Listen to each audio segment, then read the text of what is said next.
But the problem with blind signing is just you signing coins where you don't know, and this is exactly the attack. The attack changes the destination address of the coin, etc. So it's bad. Nobody likes to be hacked. I just want to say that my teams fixed the hack in less than 40 minutes, which is why you only had like 600,000 stolen. You had tens of millions stolen the week before, tens of millions stolen the week after from various other players. So it was a very, very small hack for the industry. And the reaction was in less than 40 minutes, we fixed the hack. And in less than 5 hours, all communication was done. And the week after, we decided to make good for the users that had lost their funds. Not because we feel entirely responsible, to be very clear, but also because we feel that Ledger should lead, and this is the price to pay for making sure that the industry move forward, that users are not disgusted by the can burn first and they don't want to use it anymore. Yeah, exactly, and also to push the message of clear signing in the industry.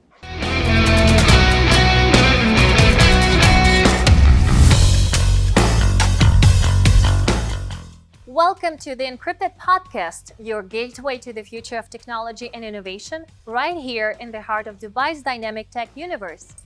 I'm your host, Maria Vovchak, and together with Dubai Blockchain Center, we are embarking on a journey that unravels the minds of tech visionaries through the digital frontiers that are shaping our world. Hello and welcome everyone to Encrypted Podcast. I'm your host, Maria Vovchak, and today we're really happy to have here Pascal Gauthier, who's the chairman and the CEO of Ledger, a tech company that specializes in developing secure consumer devices for storing and managing cryptocurrencies and NFTs. He began his career at Calcu, later acquired by Yahoo, and he was the COO at Criteo, where he played a key role in the company's pivot to advertising and global expansion. Pascal Gauthier also worked as a venture partner at Mosaic Ventures, a London-based VC firm, and is non-executive chairman of Kaiko, a leading data analytics provider. Since he became chairman and CEO of Ledger in 2019, Pascal Gauthier has expanded the company's product line with Ledger Live, an intuitive digital asset management app, and next-generation consumer device, Ledger Stacks. He's committed to driving ownership and security in the cryptocurrency industry. Pascal, welcome to Encrypted. How are you today? I'm very good. Thank you for having me. Thank you for joining. Pascal, actually, one of the things why you are also visiting Dubai, and one of them was just was recently, you came for Satoshi Roundtable. I'm really curious, what got you excited? Which session got you excited the most? And why do you believe that you definitely need to come to Satoshi Roundtable whenever anybody can? Sure. Satoshi Roundtable was interesting for sure. The talk of the day was really, building on top of Bitcoin.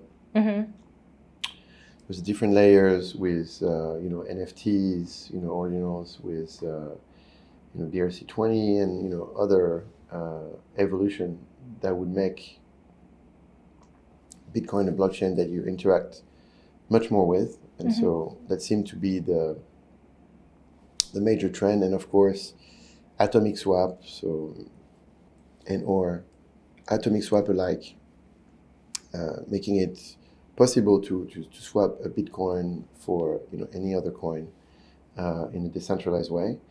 And to me that was very exciting. Well, that is very exciting because it really feels that this is something that we predicted for a long time, and the reason why Ledger exists. The buy and hold use case for Bitcoin is interesting. Bitcoin as a store of value is definitely a strong use case.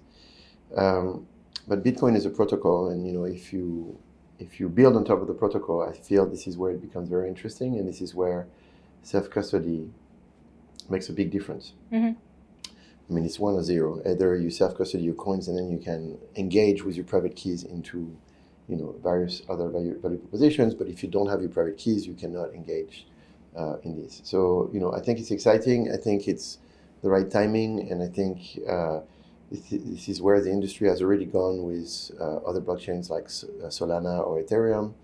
And so Bitcoin is following that path, which I think makes it exciting for the future and makes it exciting for the promise of Bitcoin and cryptocurrencies in general, which is, not your keys, not your coins, but not your keys, not your coins, and no engagement. Like, you cannot use other protocol layers, or you can not use other applications that run on protocol. So in that regard, I think the Satoshi Roundtable was very exciting. Yeah, actually, one of the things additionally, which I find also really interesting, is one of the keynotes they gave recently that, to be exact, would Satoshi Nakamoto support Bitcoin sport ETFs?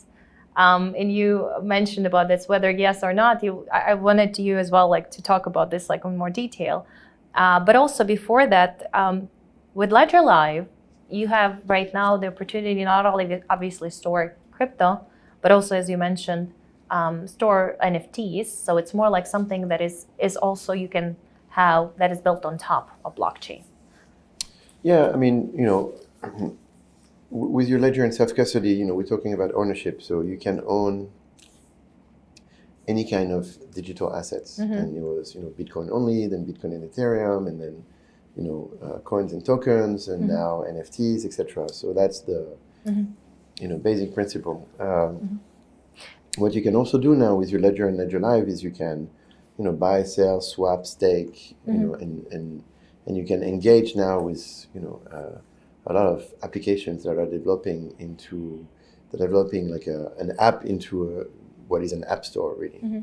And so connectivity is the future of Ledger. Again, Ledger and Ledger products will be more and more connected to the ecosystem, because again, to what I just said, what you really want once you have your private keys is to be able to engage in different experiences. Yeah. And this is the power of ownership and having your own keys, your own money, your own tokens. So really, that's what you can do with Ledger Live today, and we're seeing huge increase in terms of usage. From buy and hold only to now people doing a lot of things, and typically swapping with Ledger is becoming a very big thing. By the way, have you tried to calculate, or is there any public official data? How many Ledger wallets are out there? How many users have you already onboarded? Oh yeah, so we have sold over 6.5 million units of our devices combined. It's big and it's small. I mean, in comparison, every year Apple sells 250 million iPhones. So, crypto is still a relatively niche market. But there are still very few people that have onboarded crypto in the sense of owning their private keys. We were looking at the Ethereum blockchain the other day. You have 107 million addresses. 100 million addresses have less than $160, which is not a lot of money. And only 7 million addresses have more than $160. And when it comes to these addresses, Ledger has a very high market share. And so people sometimes buy more than one device because you have your main device and then you have a backup device. It's not everyone that has two devices, but so from the 6.5 million devices, you can infer probably 5 million users, which give us on the 7 million potential, a very big market share, which is why, every time I go to a conference and I get to do a speech, I ask in the room, like, who's got a Ledger? And now we're getting close to 100% of the people raising their hands, which is great. And it's a very humbling experience every time, but also it's a testimony to the great work that the team has done at Ledger. My team, I take no credit for this. But the product is good, and the product is about to get a lot better also. Yeah, we'll definitely talk about this. But also, when you joined Ledger at the time in 2019, did you expect it to reach a billion unicorn status at that time? So I joined Ledger in 2000, end of 14, beginning of 15, as the first investor, lead investor of the seed round. I ended up leading also the A round with Eric Larchevêque. We call it the A round. Yeah. It's a long story. This is how actually your Ledger journey started. Yeah, and I was a non-executive from the beginning. I became executive in 2017 as president, and we switched with Eric for the CEO role back in mid-19. So I've been CEO since then. And prior to Ledger, I was at Criteo. You said it in your introduction, and we listed Criteo at the Nasdaq in 2013. It was an advertising company for anything between $2 and $3 billion.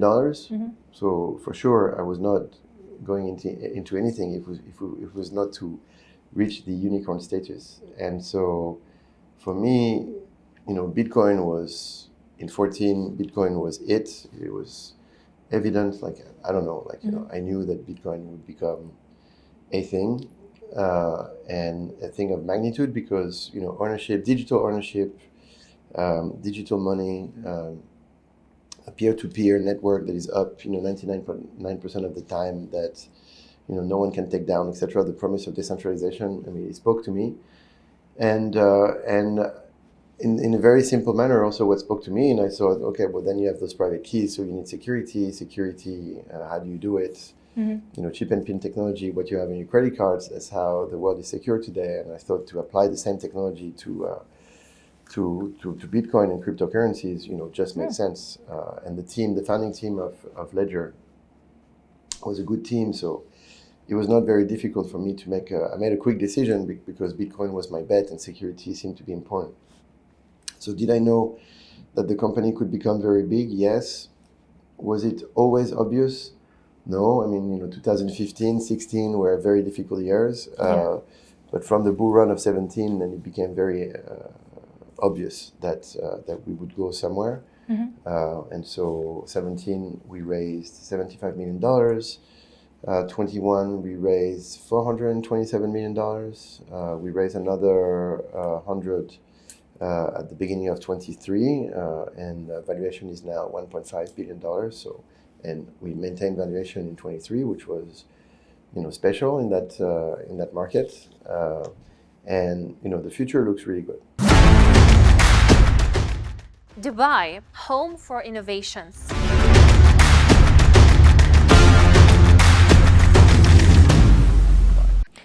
Just recently, I was watching one of your interesting keynotes about, I can see that you're excited about obviously Bitcoins, ordinals, NFTs, and other assets.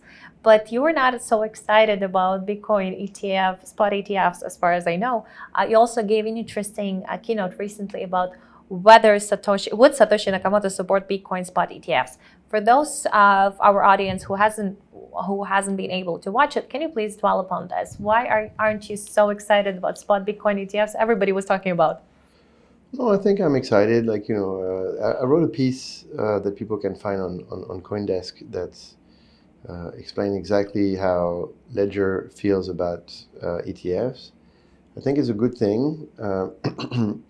I think what I say is, what I'm saying in the piece and what I said on stage is, I don't think. So first, I said that I don't know Satoshi Nakamoto, so I don't know what he would have, really said. But I don't think he would have been, terribly excited because I feel that. You think it's a he, by the way, because quite a lot of talks. No, whether he it's a group. as in he, he group, she doesn't really matter. But like the entity of Satoshi Nakamoto would have not been very excited, I think, because it's the ETF is all about centralization. It's all about putting your coins at the bank. It's not really about decentralization. It's not a peer-to-peer cash electronic system. So, I think it defeats the purpose of what Bitcoin really is. Now, that being said, if it pushes the price up, it's good because the price of Bitcoin is also the security of the blockchain. So that's good. And also, what I said is pretty good from an onboarding users, kind of perspective. The ETF between 2014 and 2024, I call it Coinbase.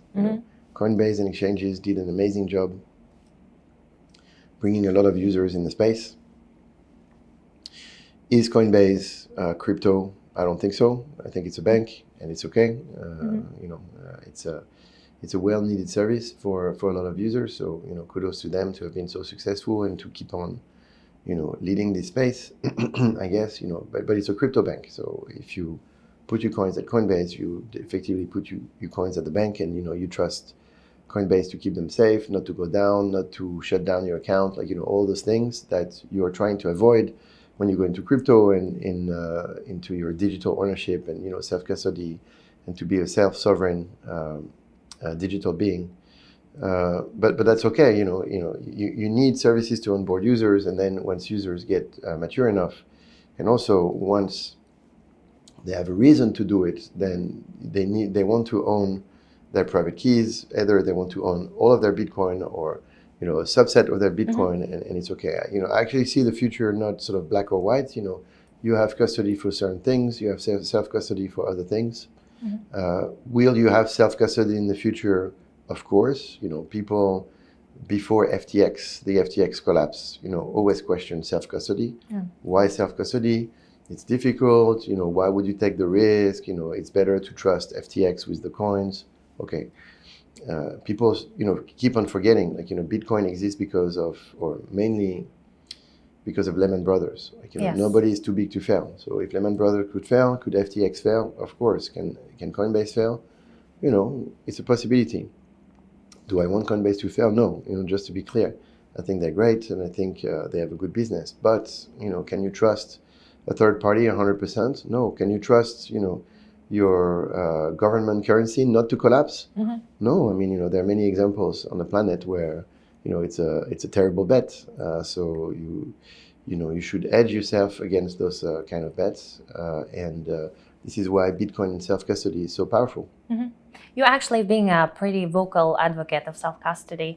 Although, as far as I know, to help some users, since let's say the average user, not everybody is really comfortable with having 12 words or 24 words saved.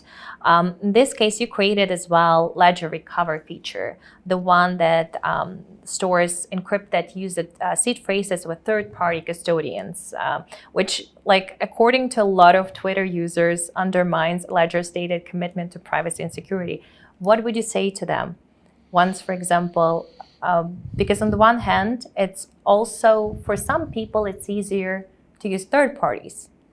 At the same time, you're advocate of self-custody. But what to do with this? What would you say to those people who are against, let's say, Ledger Recover feature? Everything you do in life is about sort of balance, sort of choice and consequences. At Ledger, we advocate for freedom. You're free to do whatever you want. If you want to do Bitcoin only, you should do Bitcoin only. If you want to do Bitcoin and a bunch of other coins, that's your prerogative. If you want to use Ledger Recover, you should be able to use a service like Ledger Recover. If Ledger doesn't bring it to market, someone else will, and people will use that. If you don't want to use Ledger Recover, you shouldn't use Ledger Recover. And now that Ledger Recover has been out for a few months, people now better understand the way it works. We've open sourced the code. And so there were a lot of fantasies around Ledger Recover. People were thinking, now the private keys can be extracted from the device, which is not true. Encrypted shards go out of the device, so it's perfectly safe, perfectly secure. Nobody has been hacked with Ledger Recover. Nobody has lost their coins with Ledger Recover. So in the space, there is a lot of fantasy. On Twitter, that is now called X, there are a lot of security experts that are no security experts. And interestingly enough, when we speak to them one-on-one, then they understand because they speak to our security experts. And, we will never compromise on security. And we will not break the ethos of Ledger, which is, around freedom. There are many things that we do at Ledger that is very advanced for advanced users. We support Miniscript for Bitcoin. Actually, the Bitcoin application that we have running on Ledger is probably the best application on the hardware wallet for Bitcoin, and we support all the advanced features. We have a lot of features that we call freedom features, where if you want to be, even more private, or if you want to run Ledger Live on your own node, there are many features like this that guarantee even more privacy. There are advanced features. There are for advanced users. But you'd be surprised how few users actually use them. So for me... What is the percentage? Oh, no, it's not even a percentage. It's close to zero. And so when I see people on X or Twitter, yes, X. Being,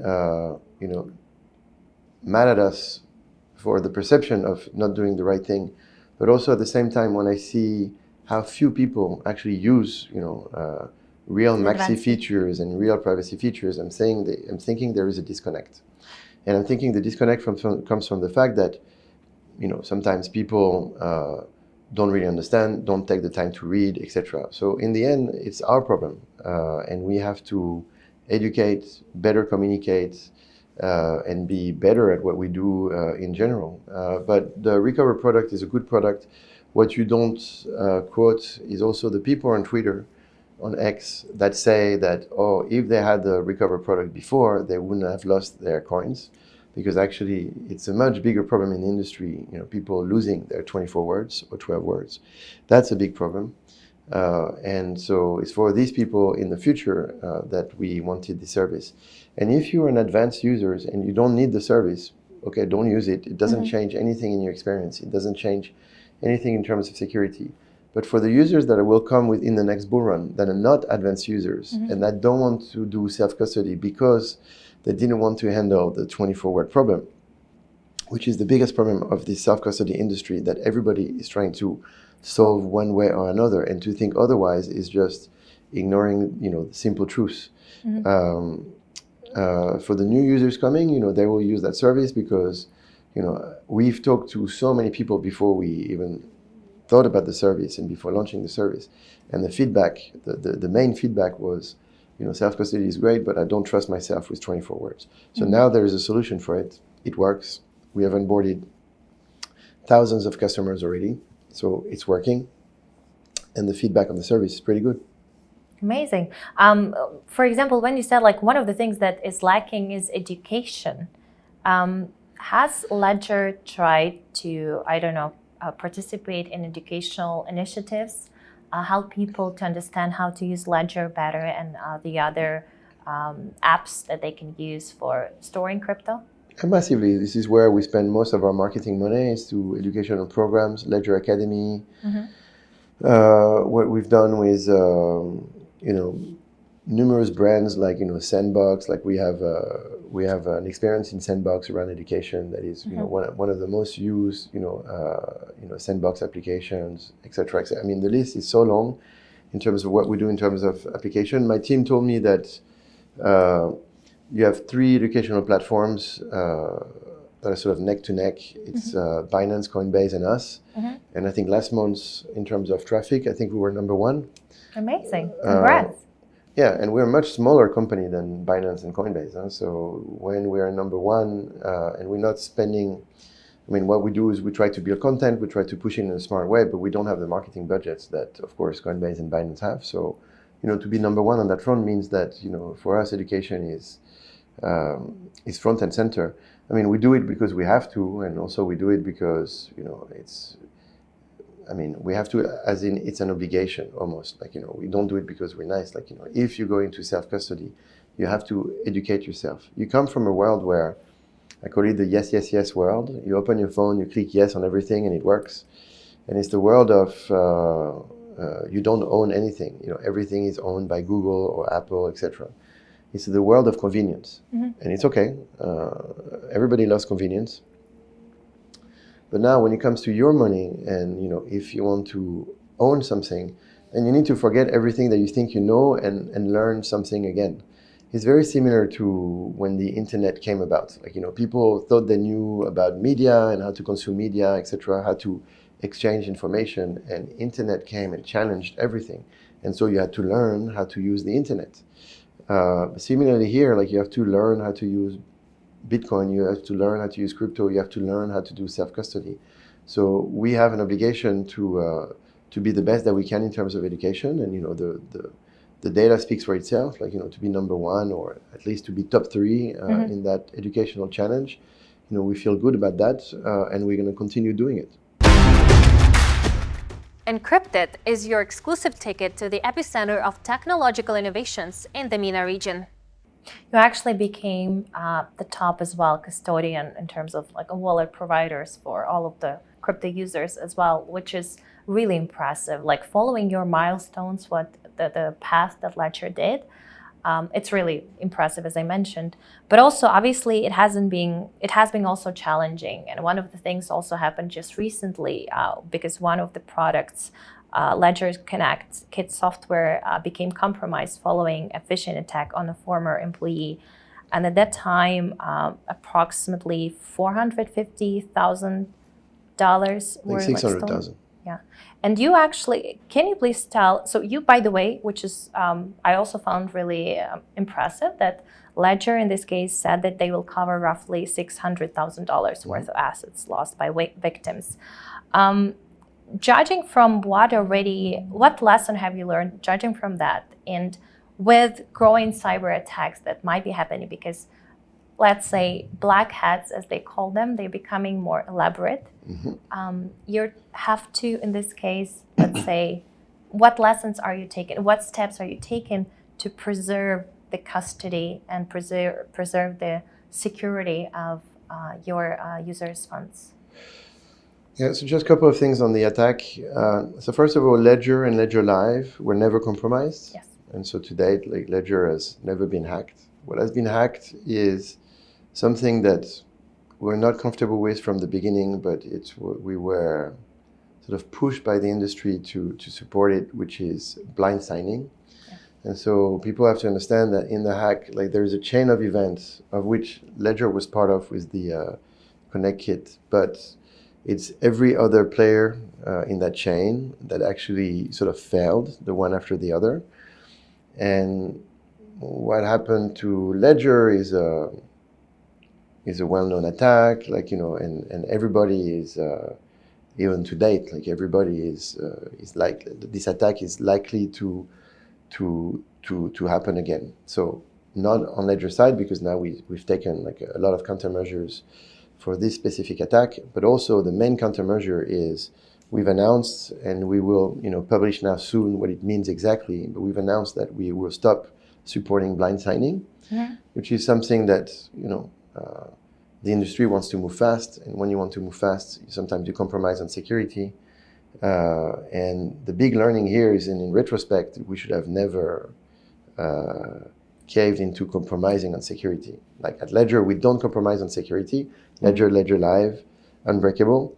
We compromise on security here because it was the customer asking for it. Like, let us blind sign transactions because we want to go fast, which is a mistake. If clear signing had been the default setting, this attack was not possible. So we're going to push clear signing in the industry. I think, you learn that fire burns by burning yourself from time to time, And so we are like kids in this industry, and, we just collectively burn ourselves. And now, just the same example is after FTX, it was easier to explain why self-custody. And after this event, it's easier to explain why clear signing. Clear signing is something that we've pitched for years, but the industry was not very receptive because, makes things more difficult. You need to have a hardware, you need to validate transaction, verify the addresses on your phone screen, computer screen, and your hardware wallet, etc. Okay, so it's takes time. It's a bit more cumbersome than just blind signing everything. But the problem with blind signing is just you sending coins where you don't know, and this is exactly the attack. The attack changes the destination address of the coin, etc. So it's bad. Nobody likes to be hacked. I just want to say that my teams fixed the hack in less than 40 minutes, which is why you only had like 600,000 stolen. You had tens of millions stolen the week before, tens of millions stolen the week after from various other players. So it was a very, very small hack for the industry. And the reaction was, in less than 40 minutes, we fixed the hack. And in less than 5 hours, all communication was done. And, and the week after, we decided to make good for the users that had lost their funds. Not because we feel entirely responsible, to be very clear, but also because we feel that Ledger should lead. And, this is the price to pay for making sure that the industry move forward, that users are not disgusted by, the... Can burn first and they don't want to use it anymore. Yeah, exactly.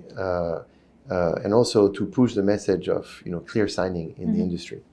So it's a humbling experience. It means that, security never sleeps. You need to build. But also it means that, no one should never compromise on security, and we will communicate soon on what clear signing means for Ledger, and we feel this is a good step, all in all, for the industry. No, thank you. By the way, it's actually a very good point that you mentioned as well, that, by the way, not every company, for example, if a lot of DeFi projects, they cannot cover losses, and a lot of hacks are happening like practically, if not every week, but every other week. But coming back with all of the, let's say, a lot of DeFi projects from what I have been observing, and I know quite a lot of cybersecurity companies, not everybody, by the way, they have the possibility even, let's say, from the budget perspective to have this check by cybersecurity team.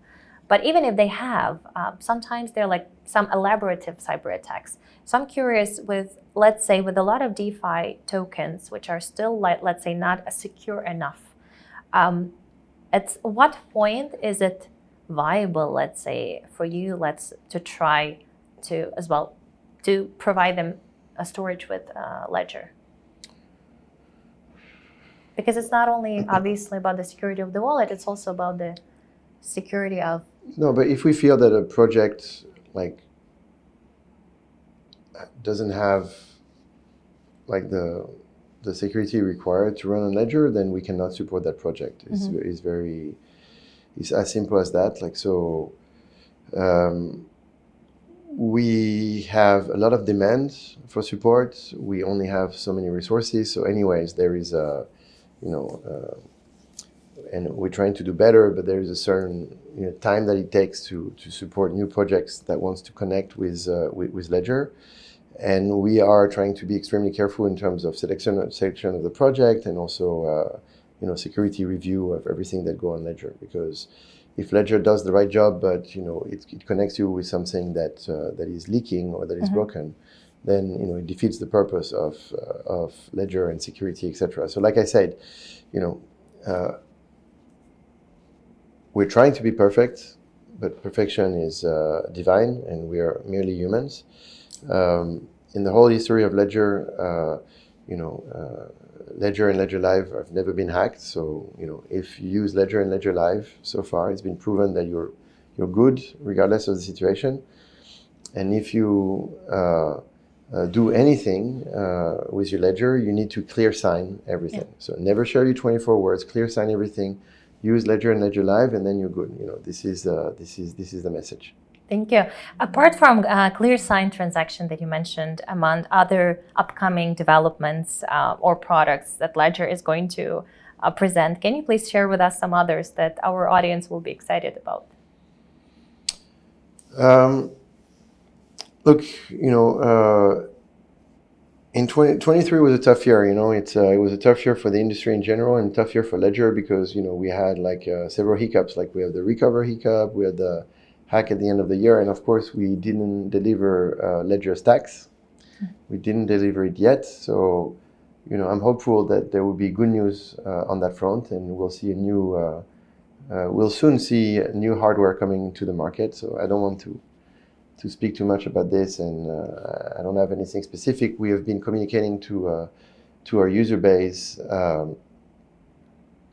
and it's about that e-ink curved screen, which is a world first. It's a beautiful product, it's a beautiful design, but it's not so much that we underestimated the difficulty of building such a screen, but the people that we're working with on the screen, let's say, were a bit too confident that it worked exactly the way they described. So I think in the end we'll make it work, and hopefully we'll be in a position to ship the product this year. If not, people can ask to be reimbursed today. If not, we will reimburse people. So on that also there is a lot of FUD that Ledger is taking the money and running away with it. Of course not. If you want your money back, you can have it back now. If you want to wait and watch all the cool videos that we've done to explain why it's so difficult to build that product, but also why it's cool and why it's worth the wait, I think you should also do that. But I think we're going to have good news this year when it comes to new hardware. And, we are continuously improving the experience in terms of UX and UI. So 24 is a moment where I feel that by the end of 24, people will be delighted with the experience of their Ledger, both, the hardware, the connectivity to the software. We're working a lot in that direction. We are fixing a lot of bugs. When you're integrating so many blockchains, etc., it creates, and blockchains are very fragile environments to start with. It creates a lot of bugs. I mean, take the Solana example of last days. Solana goes down, then You can use Solana with your ledger. It's got nothing to do with ledger, but it's just that instability of protocols themselves. So the industry is still very young, and very fragmented. So to support all of this and to do what Ledger does is actually very difficult. So it doesn't go without occasional bugs, but we're trying to really get better at this. So what Ledger is going to do this year is same but better, and in terms of stability, UX, UI, connectivity, all of these things together, and probably with new hardware in the market. So I think that's exciting. And on the enterprise side, because we also power companies with Ledger technology, we want users to have the same security and same secure governance, whether you do self-custody or you trust a custodian, an exchange, etc. with your money. If it runs on Ledger technology, you're good. So that's what we do. And on there, we have very exciting developments with a program called TradeLink, which allows for money managers to trade from custodians and regulated custodians onto an exchange without the money to be placed on the exchange. So we eliminate the counterparty risk. And right now, Ledger Enterprise is probably the best solution in the market in terms of value for money. We have a very powerful product that costs a fraction of what other providers cost. So we're very excited about that. Thank you, Pascal. Today we had Pascal Gauthier. Stay tuned with Encrypted. From the gleaming skyscrapers of Dubai to the innovation hubs of the Middle East and beyond, Encrypted brings you thought-provoking discussions, exclusive insights, and stories of innovation that will leave you inspired.